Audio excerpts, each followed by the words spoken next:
Hey guys, welcome to A Concrete Carpenter, and today I want to talk about a Milwaukee 6.5-inch circular saw. It's an 18-volt cordless circular saw. It's powered by their M18 lithium-ion battery. And the circular saw comes with a tool bag. Say what you want about tool bags. I don't particularly like them. Some guys do. They give you a rip guide, which a lot of folks don't give you with cordless saws, and I think that's just nice that they do that with this kit. And they give you another battery and a dual battery charger. What I like about that is you're able to charge your M12 batteries as well as your M18 batteries. And for me, I run a 12-volt Milwaukee job site radio, the little one on my job sites, and it runs off the 12-volt batteries. And now with this dual charger, I don't have to have a 12-volt charger and an 18-volt charger. I can just use this one charger, get rid of the other two, and I can run with this. I'm not sure if they both charge at the same time. I've got to figure that one out and look into that. But that's just a really nice feature to be able to have one charger, two different platforms, real sweet. So a little bit about this saw. It's model number 2630-22. That's the kit with the two batteries. And it's a really powerful little circular saw.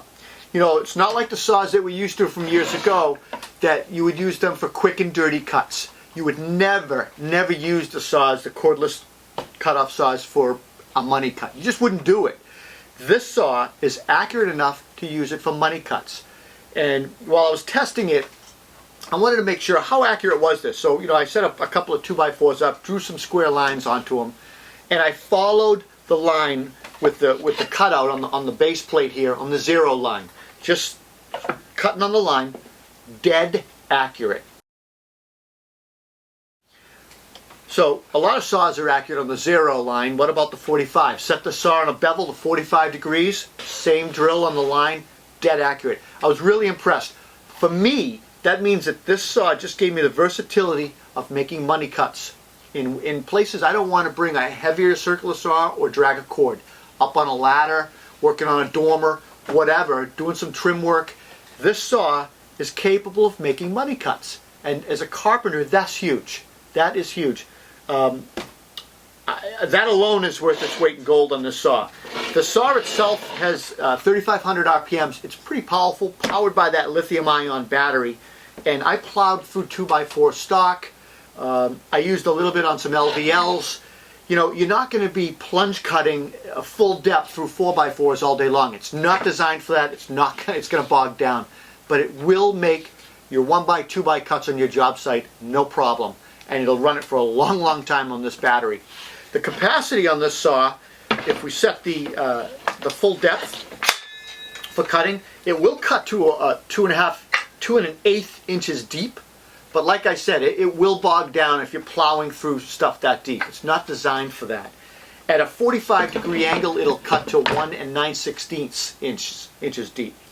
The plate is aluminum and the guard is magnesium, so it's fairly light. It's 8.5 pounds, and the plate has these etched lines that are painted black. Real easy to see. Again, I find these lines useless. The only markings that I rely on are the 0 and the 45 mark. I think those are the ones that we rely on the most to just make our cuts. Real easy to bevel and real easy to plunge. It has an ambidextrous trigger switch or safety switch. It's locked unless you press this down. And it has an electric brake, obviously. A couple other features that I want to point out that I liked is the forward grip and the handle grip are rubberized. And you know, in cold weather, that's going to take the chill a little bit off your grip. Also in hot, humid weather, sawdust, it's going to give you a better grippage. It almost has drag, which I actually like. It's got a little bit of a drag to it. It's not smooth. The charger I meant to mention is a 1-hour charger, and all of the batteries have the fuel gauge. And the one thing I like that Milwaukee does is they put the fuel gauge right here on the upward side. So when the saw is sitting down, you can just press it and check it. On other models like DeWalt, for example, the fuel gauge is underneath. You've got to flip the saw over to check it, or you got to take the battery out to check it. Kind of a pain in the neck. Let's take a look at this saw in action because it really was powerful, and I want to show you how this thing worked with 2x4 lumber.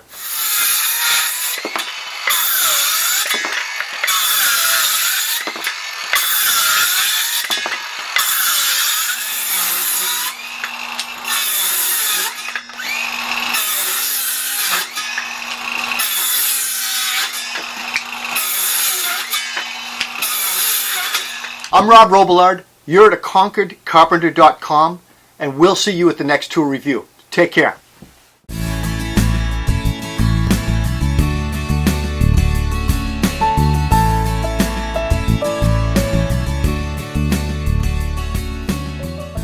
For expert reviews and problem-solving advice, visit conqueredcarpenter.com.